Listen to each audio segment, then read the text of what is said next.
దేవుడి మాటలను నువ్వు సీరియస్గా తీసుకుంటే దేవుడు నిన్ను విడిచిపెట్టడు.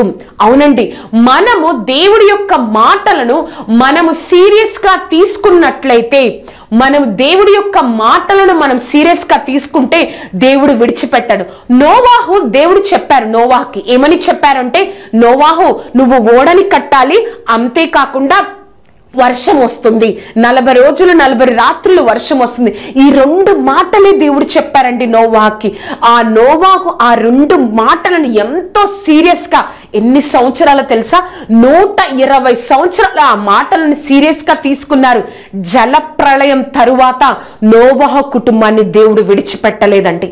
మనము కూడా దేవుడు ఏదైతే నీకు వాక్యం ద్వారా, దైవజనుల ద్వారా, ప్రార్థనలో వాక్యాన్ని చదువుతున్నప్పుడు, నువ్వు వాక్యాన్ని వింటున్నప్పుడు దేవుడు ఏ మాట అయితే నీకు చెప్తున్నారో ఆ మాటను నువ్వు సీరియస్గా తీసుకుంటావా, దేవుడు నిన్ను నన్ను విడిచిపెట్టడు అని సెలవిస్తున్నారు.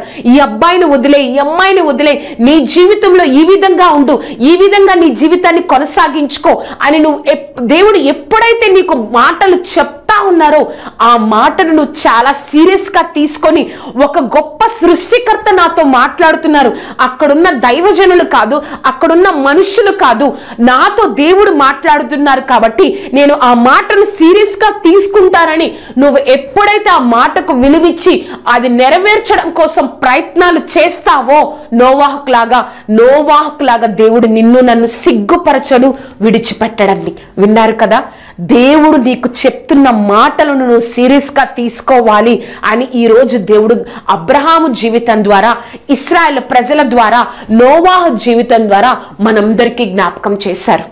ప్రార్థన చేసుకుందామండి. సర్వోన్నతుడా, సర్వాధికారి, సర్వశక్తిమంతుడా, ప్రభా మాతో నాతో మాట్లాడిన విధానాన్ని బట్టి నీకు వందనాలు. ఎవరైతే నీ బిడ్డలు ప్రభా ఎన్నో రోజుల నుంచి తండ్రి నా జీవితంలో ఆశీర్వాదం లేదే, నేను నిన్ను కలిగి ఉన్నాను అనుకుంటున్నామేమో ప్రభా, పరిపూర్ణంగా నీ మాటలను మేము సీరియస్గా తీసుకోవట్లేదయ్యా. ఇంకా చెప్పాలంటే నీ నామానికి అవమానకరంగా మేము ఉన్నాము తండ్రి, మమ్మల్ని క్షమించండి. సర్వశక్తిమంతుడా తండ్రి, నీ యొక్క మాటలను మేము సీరియస్గా తీసుకొని ప్రభా ఒక గొప్ప ఆశీర్వాదంలోనికి మేము వెళ్ళడానికి మాకు సహాయంను దయచేయండి. నీ కృపలో మమ్మల్ని నింపండి, నీ నామాన్ని ఘనపరచుకోనండి. సర్వశక్తిమంతుడా, నీ కృపా రెక్కల క్రింద భద్రపరిచి బలపరిచి నీ నామ మహిమార్థము కార్యం జరిగించి కేవలం నువ్వే తోడేండి నడిపించు దేవా. నీ కృపతో వర్ధిల్లింప చేయండి, నీ గొప్ప కార్యాన్ని జరిగించుకోండి. సర్వశక్తిమంతుడా, మాతో మా అందరితో మాట్లాడిన దేవా, ఇప్పటి నుంచి నువ్వు ఏదైతే మాటలు చెప్తావో వాటిని సీరియస్గా తీసుకొని, ఆ సృష్టికర్త మాత్రమే నాకు చెప్తున్నారని సీరియస్గా తీసుకొని మేము నీలో నిలబడడానికి మాకు సహాయంను దయచేసి నీ కృపతో నింపగలరని నజరేయుడైన యేసుక్రీస్తు నామమున అడిగి వేడుకొంచున్నాము తండ్రి. Amen, amen, amen. చూశారు కదండి, ఈ యొక్క కార్యక్రమం మీ యొక్క స్నేహితులకు, బంధువులకు పరిచయం చేయండి.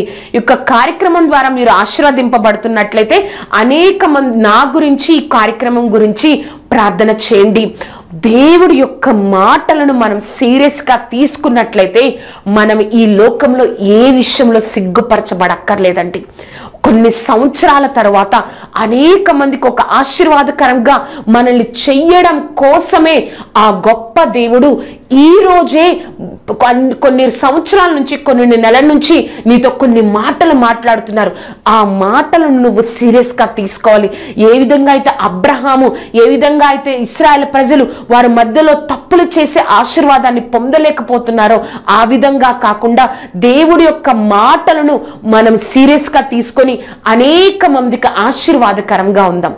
దేవుడు మనల్ని దీవించును గాక. Amen, amen, amen.